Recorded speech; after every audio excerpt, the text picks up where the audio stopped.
Well, for not wanting to be on camera, looks like I am. Okay, you've probably heard the story already about the death in Hana, on the Hana Highway on that road. Now, I have the details because I was the one who witnessed it. But first, before we start, or before I begin into that story, I'd like to tell you a little bit of how everything was. I mean, when Lisa Kubota interviewed me on the telephone, things were, it was a little hard because she was asking me which, well, on the Makai side or the Malku side, and why was the story so confusing. I got the story a little later by talking to the scouts that we were with. I was on a scouting trip with the Boy Scouts over in, we went to Hana. We're from Oahu. We went to Hana. We flew over there, and we were camping at Moses Timble's house.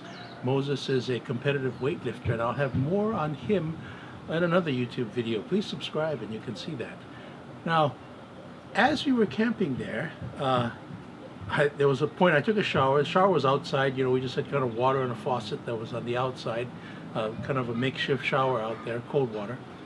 And I had just taken the shower, and one of the leaders and the boys came up. A couple of boys came up to me and they said they wanted to go to the store to pick up baking powder because the people who had went before picked up baking soda. Seems like a common mistake that people make. So I said okay, and I went and got dressed. And it was the only time on the trip that I did not bring a camera. Some documentary videographer I turn out to be, huh? So. As I was getting ready and going out, unbeknownst to me, a couple of other scouts had seen this, but they said it was a white van. When I first saw it, I thought it was a white van too. Later somebody told me it was a Ford Explorer, which kind of looks about the same as a white van. Now, they saw this white van, and on the road to Hana, there's, okay, this is why it gets confusing, all right? Hana, as you can see here, there is also past Hana, and we were past Hana. So we were going to Hana, coming, you know, going back towards Hana, but on the Makai side. Because when you go to Hana, normally when you drive, and if you're driving that windy road, then you're on the Malka side, meaning the mountain side, not on the ocean side. But we were coming back because we're coming back from Moses Timble's farm. And that is one of the few places that there's a fork in the road. See, the road winds around on the outside, but over this hill there is a one-lane road that goes over like this and comes over the other side. It's a kind of a residential area, so it's not really used as a road. And two of the scouts saw this white van or Ford Explorer. It was going over this road, and they could hear yelling. The driver was swearing, and there was screaming from another girl. That's what they could hear. And it was as they went over, they were going and stopping and going and stopping over this narrow road.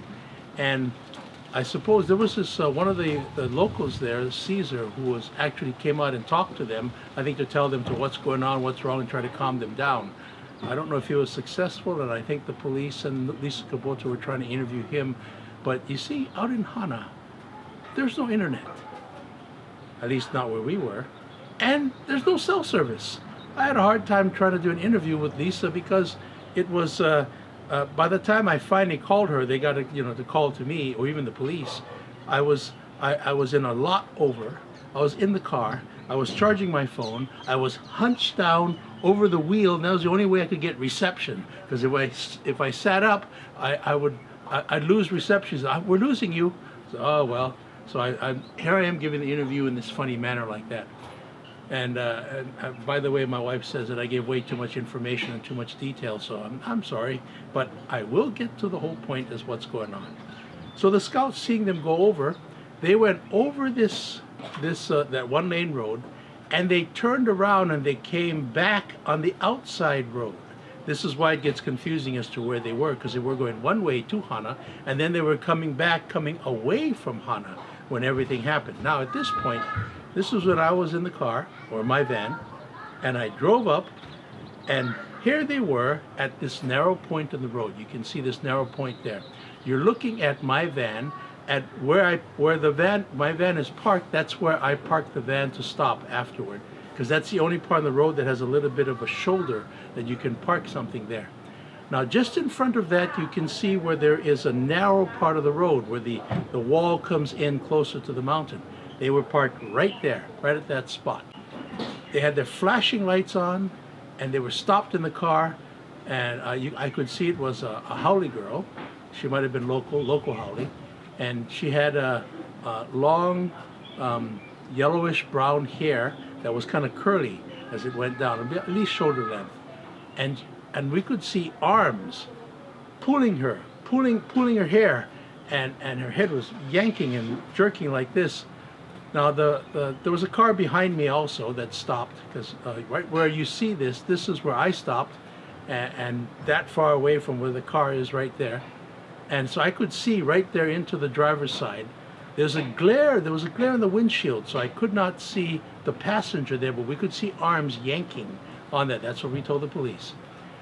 At one particular point, after the initial yank, the driver kind of turned to this side and was like fighting the girl off in this manner, in this way, and the people, the couple from Kansas behind us, as well as myself, we had a flashing thought that it was, they were joking around.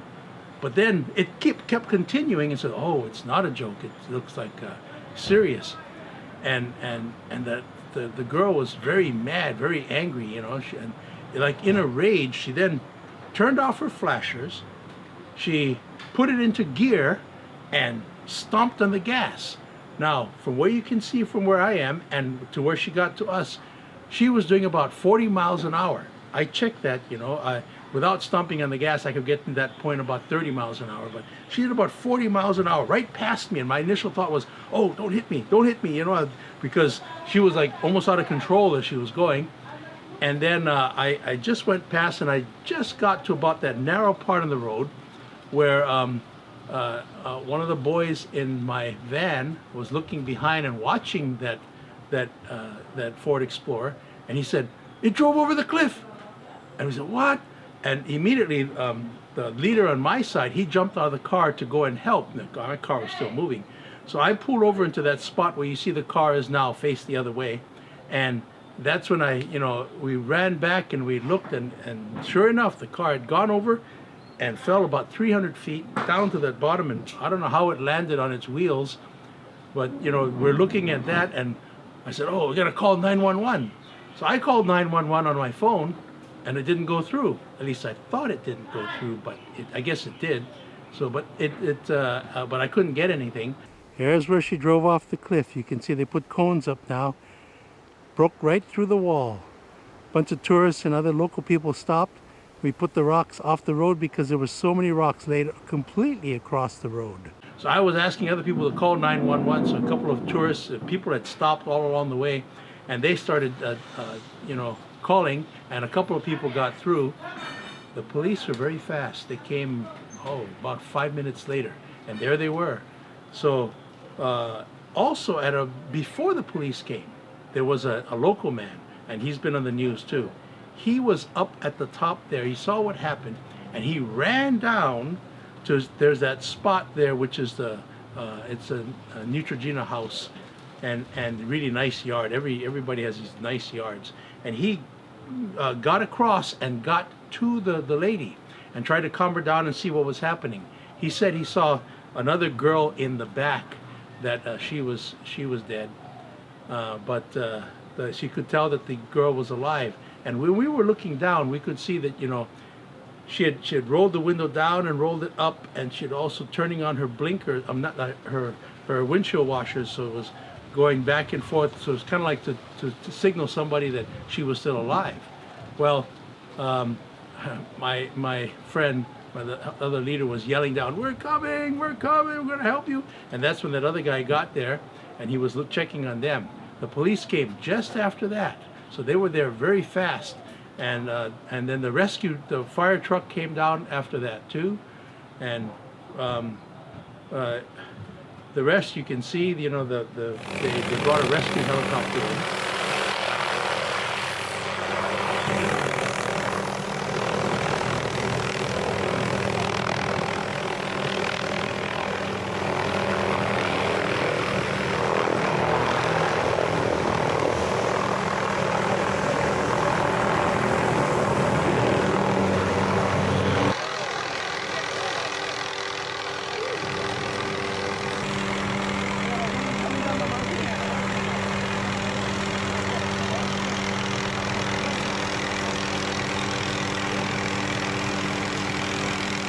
it's kind of it was a pretty sad story. But all this happened just outside of Hana, and it's not something I wanted to put up, but it's kind of what happened.